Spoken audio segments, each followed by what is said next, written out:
Hey guys, it's Graham. Welcome back to Trucker Man Reads. Happy Wednesday. Let's talk about Psychic Sam Volume 1. This is first in I believe it's going to be some kind of mini series from Mark Millar and John Romita Jr. It's about a trucker who starts getting psychic visions of murders happening in his area. And with no other recourse, he decides to become a vigilante who goes out and stops the murders from occurring with very little notice ahead of time. I was listening to an interview by Perch. He was interviewing John Romita Jr., and this was just 4 or 5 months ago. And you could really hear Romita's passion for the medium coming through. I'm still in the phase of my comic book fandom where, like, I don't know names of creators the way that other fans do. I know that there are some legends in the industry and stuff. It was cool hearing straight from Romita's lips, like the story of his childhood growing up with his dad also being an illustrator and getting into the industry that way, and being the recipient of just so much of experience and wisdom and the kind of things that show up by osmosis when you're really steeped in a trade like this. But obviously he really loved his work, and like when you're a creator, that comes through, and it helps readers to really buy into it. It was that interview that convinced me. It's like, okay, I'm going to track this campaign down and back this book and see what's up. Plus, vigilante trucker, I mean, come on. So the issue finally showed up. I say finally, like it showed up kind of surprisingly. I remember getting the notification that hey, your thing is shipped. I was like, okay, whatever. Like I've backed enough crowdfunded comics, and a lot of them are by Zach, so I'm just used to like waiting a couple of years for them to show up. But suddenly it's there on my doorstep. I was like, oh crap, okay, cool. So I read it last night. Here are my thoughts. Here's my breakdown. So the premise, like I said, this main character guy, he's a trucker, and he just starts randomly getting psychic visions. No real explanation as to how, why, or whence. But he's driving in traffic when one of these visions hits, and he loses control of his truck because he's immersed in the experience of this vision of seeing somebody commit murder. I guess I should give a spoiler warning, because as we get into the third act of this first volume, I'm going to give some stuff away, but I'll let you know when that's coming before I get too far into all of that. He ends up in the hospital. He's not quite sure what happened, and this is where I'll throw in some trucker knowledge. He wakes up a couple of days later, and they're like, "Oh, you might have had an epileptic episode. It's going to be 6 weeks before we can let you drive a truck again." I've actually worked with a guy who was diagnosed with epilepsy but still held a CDL. I was curious about that. I asked him, like, well, how does that work? He says there are FMCSA regulations. You have to have been on your current medication for at least 2 years, and I think it had to be it was a higher number than that, like 5 or 6 years since your last episode of seizures. And he's been going to the same doctor this entire time. So there are rules that say, like, yeah, if you're epileptic, you can still hold a CDL, but you've got to meet a pretty high quality threshold. You wouldn't just say, like, oh yeah, we'll let you back in after this episode in a month and a half. Like, there would be much more stricture behind that, I think. He also says he says something else that I can't. Oh, I fell asleep behind the wheel, and he said this with a doctor in earshot.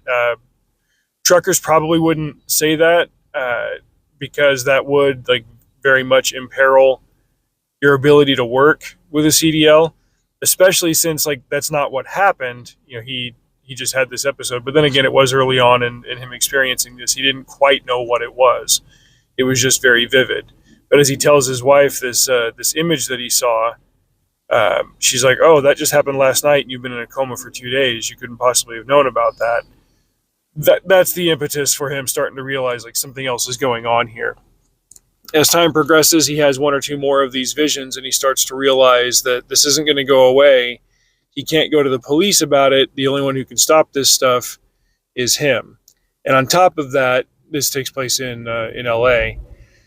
There is a serial killer on the loose in the area, and he expects that eventually he'll come up against this killer.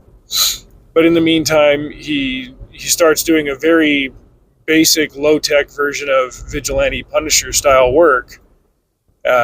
Going around when he gets these visions, finding out who's about to commit murder, and then stopping them. First with a baseball bat, he gets tuned up. He levels up his game. At one point, like he gets a psychic vision in the middle of stopping another killer from killing. So it's like the problem starts to compound and overlap. There's real thought that goes into like the problems that he might have in this scenario. And Romita and Millar are like, okay, what's something? Well, I guess Millar's the writer, Romita's the illustrator.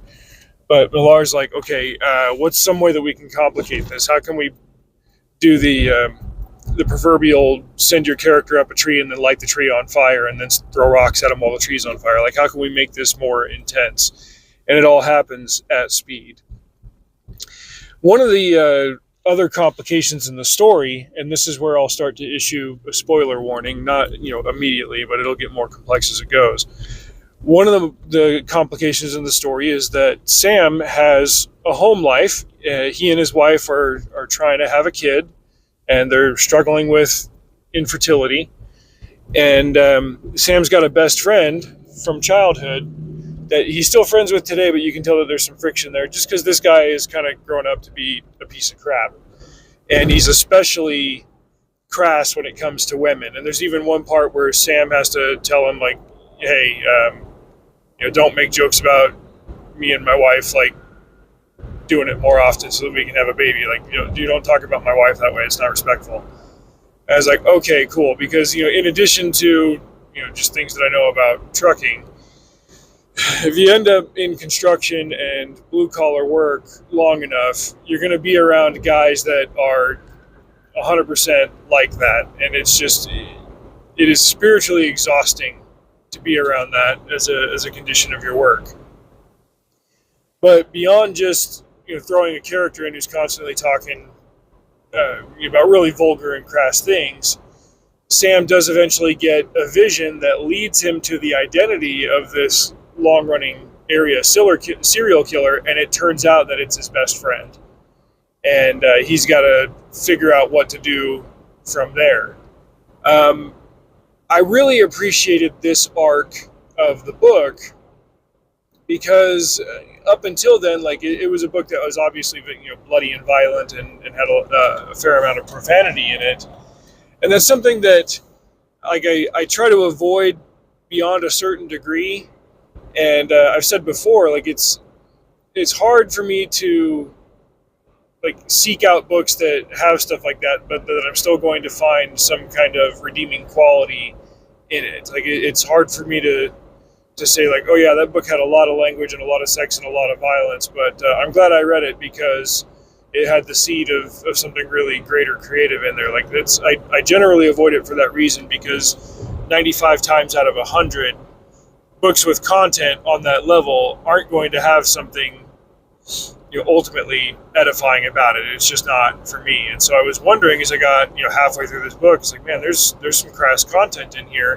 What's the ultimate angle on this going to be? It's not like Sam ever gets up and has a soapbox moment where he's like, no, people shouldn't say bad words and talk about bad stuff. But in this setting, in this context, he is a virtuous force fighting back against very, very wicked people who want to do very, very wicked things. And there's no proselytizing about it or anything. It's just there is good, there is bad. Sam is the guy doing good, but in doing good, he's not able to completely keep his hands clean. And there's a cliffhanger at the end of this volume 1 where when the serial killer's body is found, Sam's DNA is on it because obviously he's the one that did it. And now, in the spirit of no good deed goes unpunished, he's on the cops' radar as, well, who's this guy? So it wasn't just a good delivery in the beginning of a concept, like, oh, here's a guy who starts getting visions and he goes out and takes on killers. His personal life has complications. Obviously, hey, he's a trucker, and I'll root for that. And he evolves over the course of this one short volume, and so does the nature of his problem. And there are, I could just go on and on about it. And for a short graphic novel, that's saying something. Obviously, so content warning, F-bombs and stuff. The crass best friend has a ringtone that's from an adult film. But it's not just something in there to give flavor to a villain. Like, it ends up being used in the final showdown between Sam and his friend in a way that is tactical. There was real thought that went into this, and a good balance of stakes, and just a well done book. Obviously, there's a reason why Mark Millar has been working at this for 30 some odd years, and Romita for pretty much his entire life. That being said, if I'm going to offer any criticism on the art, there were panels and pieces and stuff where I felt the perspective was 5% off. And it's weird to offer up criticism like that just because, well, you can't beat that. No, I can't. I'm nowhere near at John Romita's level. Speaking as a reader, just looking at it, you look at it and be okay, it's a little bit weird. I've noticed panels like that. There was one in the Energon universe. There was a G.I. Joe panel in the first issue where I'm okay, that's a perspective that's hard to get right, and I don't think the artist did completely. A lot of the Rippaverse art has perspective problems in it as well. But I stopped reading Rippaverse this year. But man, just a really well done book. I'm recording this in the car. This could be a shop video, but I'll take some pictures so I can show you when I edit the whole thing together. There's going to be more, and I'm definitely keeping my ear to the ground on it because I want to see how it develops from here. Very well done.